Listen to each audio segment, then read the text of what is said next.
Assalamualaikum warahmatullahi wabarakatuh.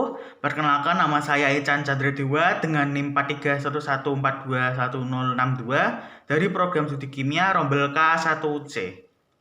Di sini saya akan menjawab 5 soal yang diberikan Pak Zaim Al Mubarok sebagai tugas UTS PAI 2021. Soal yang pertama, silahkan buka link dan simak video berikut ini sampai habis. Setelah menonton video tersebut, apa pelajaran terpenting yang bisa diambil? Dalam video yang ditonton, membahas tentang istihad. Menurut bahasa, istihad dapat diartikan dengan bersungguh-sungguh dalam mencurahkan semua isi pikiran. Beristihad merupakan mencurahkan semua kemampuan dalam mencari syariat dengan menggunakan metode tertentu. Istihad sendiri dipandang sebagai sumber hukum Islam yang ketiga setelah Al-Quran dan hadis. Istihad juga menjadi pemegang fungsi penting dalam penetapan hukum Islam. Orang yang melakukan istihad disebut dengan mujtahid, di mana orang tersebut adalah orang yang ahli dengan Al-Quran dan hadis. Fungsi istihad sebagai sumber hukum Islam adalah untuk mendapatkan sebuah solusi hukum jika ada suatu masalah yang harus ditetapkan hukumnya. Akan tetapi tidak ditemukan baik di Al-Quran ataupun hadis.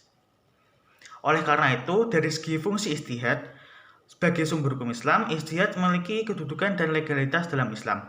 Walaupun demikian, istihad tidak dapat dilakukan oleh sembarang orang. Artinya, hanya orang-orang tertentu saja yang memenuhi syarat khusus yang boleh beristihad. Beberapa syarat tersebut diantaranya adalah: pertama, mempunyai pengetahuan yang luas dan mendalam. Yang kedua, mempunyai pemahaman yang baik, baik itu bahasa Arab, ilmu tafsir, usul fiqh, dan tahrikh atau sejarah. Mengetahui cara merumuskan hukum dan melakukan qiyas. Yang keempat, mempunyai akhlakul karimah. Unsur istihad dengan metode satu ijma adalah suatu kesepakatan para ulama dalam menetapkan hukum agama Islam berdasarkan Al-Quran dan hadis dalam suatu perkara.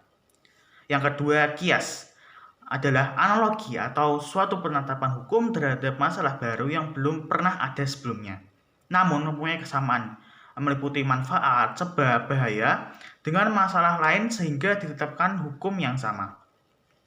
Yang ketiga yaitu istihsan atau menganggap suatu perbuatan baik karena pertimbangan tertentu. Yang keempat itu istishab adalah penetapan suatu hukum atau aturan hingga ada alasan tepat untuk mengubah ketetapan tersebut. Yang kelima yaitu istislah, yaitu menetapkan suatu hukum yang tidak disebutkan dalam nas dan ijma karena tidak ada dalil syarak yang menunjukkan diakui atau ditolaknya perbuatan tersebut. Yang keenam yaitu sa'ad zara'i, adalah suatu pemutusan hukum atau melarang atas hal yang mubah atau makruh atau haram demi kepentingan umat. Yang ketujuh yaitu urf, atau penetapan bolehnya suatu adat dan kebebasan suatu masyarakat selama tidak bertentangan dengan Al-Quran dan hadis. Yang kedelapan yaitu kaul sahabi, adalah pendapat atau istihad sahabat Nabi SAW, baik berupa ketetapan ataupun fatwa mereka tentang peristiwa atau hukum yang tidak mereka jumpai status hukumnya dengan sunnah Nabi. Soal nomor 2, coba buat hasil istihad di era milenial seperti sekarang ini. Salah satu contoh istihad yang sering dilakukan untuk saat ini yaitu tentang penentuan 1 Syawal. Di sini para ulama berkumpul untuk berdiskusi, memakan argumen masing-masing untuk menentukan 1 Syawal, juga menentukan awal Ramadan. Contoh lain adalah tentang bayi tabung, juga telah ada pada video pada soal nomor 1, bahwa akhir-akhir ini bayi tabung dijadikan solusi oleh orang yang memiliki masalah dengan kesuburannya. Jadi dengan cara ini berharap dapat memenuhi pemecahan masalah agar dapat memperoleh keturunan. Contoh selanjutnya yaitu tentang operasi plastik. Operasi plastik diperbolehkan jika tujuannya adalah pengobatan. Namun jika digunakan untuk mempercantik, para ulama melarangnya. Soal yang ketiga yaitu dalam pandangan Al-Quran, nafsu diciptakan oleh Allah dalam keadaan sempurna untuk berfungsi menampung serta mendorong manusia berbuat kebaikan dan keburukan. Oleh sebab itulah, sisi dalam manusia ini harus mendapatkan perhatian yang lebih besar dibandingkan sisi fisiknya. Hal ini sebagaimana firman Allah dalam surat Al-Syams ayat 7-8 yang berbunyi, demi nafs serta penyempurnaan ciptaan, Allah mengilhamkan kepadanya kefasikan dan ketakwaan. Quran Surah Al-Syams ayat 7-8. Pertanyaannya, menurut Anda apakah nafsu harus dibesarkan atau dikecilkan peranannya, atau sebaiknya bagaimana? Jelaskan. Jadi, menurut saya, nafsu harus dikecilkan dan harus dikendalikan. Karena sifat dan hati manusia tidak dikendalikan oleh nafsu. Karena jika menuruti hawa nafsu, secara tidak langsung kita menjadi egois terhadap diri kita sendiri. Ketika dikuasai hawa nafsu juga, kita tidak memikirkan baik dan buruknya suatu hal terhadap diri kita. Nafsu merupakan bagian dari makhluk Allah. Dengan berbekal nafsu pada manusia dapat menjalankan kehidupannya secara wajar sebagai makhluk hidup yang hidup di alam dunia. Berbagai kebutuhan penting manusia seperti makan, minum, lalu tidur, dan lain sebagainya melibatkan nafsu dalam kehidupan sehari-hari. Karena itu, secara alamiah, nafsu bukanlah hal yang mutlak buruk. Nafsu juga memiliki kecenderungan untuk menyimpang. Karena itu, dalam Islam terkandung anjuran kuat untuk mengendalikan hawa nafsu. Allah Subhanahu wa Ta'ala berfirman, surga itu hanya pada mereka yang menundukkan kehendak nafsunya kepada kehendak Allah Subhanahu wa Ta'ala. Dan adapun orang-orang yang takut kepada kebesaran Tuhannya dan menahan diri dari keinginan hawa nafsunya, maka sesungguhnya surgalah tempat tinggalnya. Surat An-Nazi'at ayat 41. Dengan menundukkan hawa nafsu, jika diluruskan dengan baik, maka akan membawa kepada kemajuan rohaniyah dan material dalam kehidupan.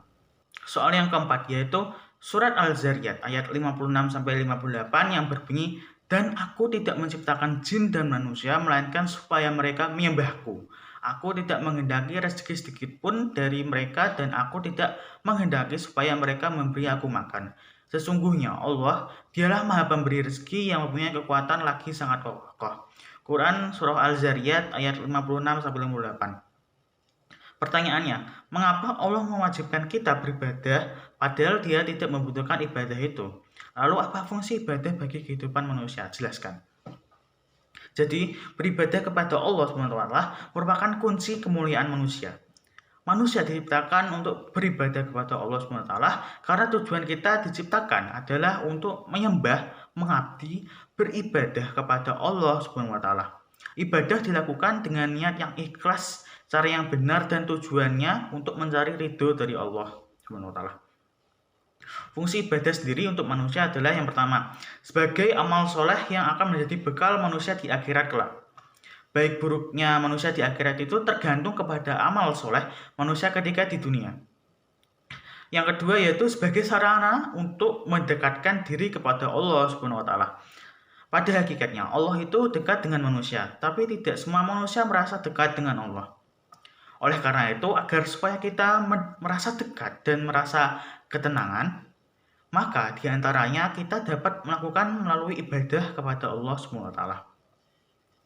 Sebagai wujud syukur manusia kepada Allah SWT yang telah memberikan banyak karunia-Nya, manusia banyak sekali mendapatkan karunia dan anugerah dari Allah Subhanahu wa Ta'ala. Dan sebagai wujud syukur atas segala anugerah Allah tersebut, manusia dapat merealisasikannya melalui ketaatan beribadah.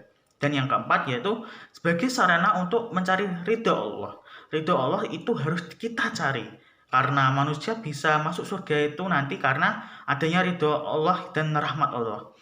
Dan salah satu upaya untuk menggapai ridho Allah itu yaitu manusia harus beribadah kepadanya.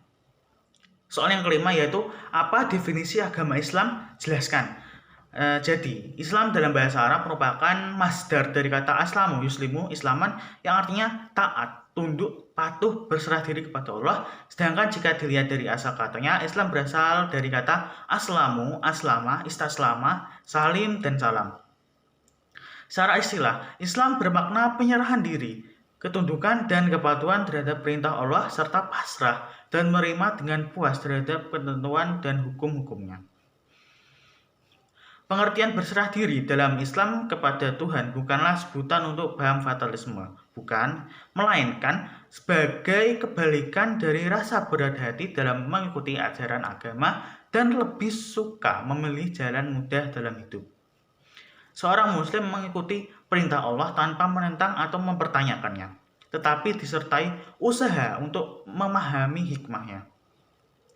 Islam dibawa oleh Nabi Muhammad SAW untuk manusia sebagai petunjuk untuk meraih kebahagiaan di dunia maupun di akhirat. Inti dari ajaran agama Islam adalah bersaksi bahwa tidak ada Tuhan selain Allah dan Nabi Muhammad adalah utusan Allah, mendirikan sholat, menunaikan zakat, berpuasa di bulan Ramadan, dan pergi haji bila mampu. Semua hal tersebut lebih kita kenal dengan sebutan rukun Islam.